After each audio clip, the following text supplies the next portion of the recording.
Lawmakers return to Annapolis in 8 days as the state faces a massive budget shortfall. What changes the legislature can make will be limited. Some projects are on pause. We take a look at the big topics for the 2025 legislative session. Senators and delegates return to their respective chambers in Annapolis to start the 90-day sprint. The biggest issue and only piece of legislation the lawmakers have to pass by the end of the session is the state's budget.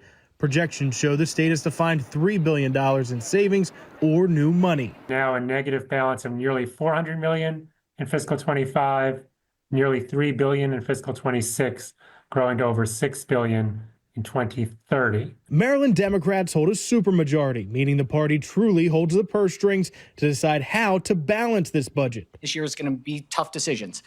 We've said everything's on the table. Number one, we have to make sure that we are living within our means and that we can invest in things in a way that is predictable and that it keeps us competitive. This is the largest budget shortfall since the Great Recession.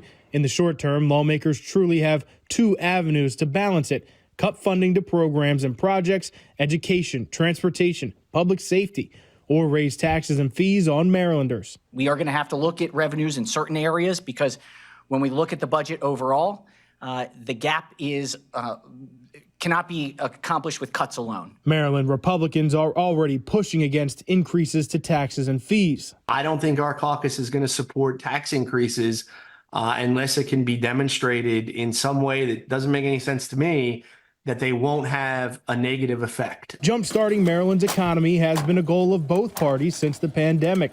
Overall, the economy has been stagnant, but data from the second half of this year is encouraging. I think long-term growth is the key. And that becomes the problem is when you impose tax increases, it's pretty well known that there's a detrimental effect on economic growth. The budget issues could impact major funding projects like the blueprint for Maryland's future. Maryland's legislature will have to find a way to balance it by early April. In Baltimore, Jeff Morgan, WMAR 2 News.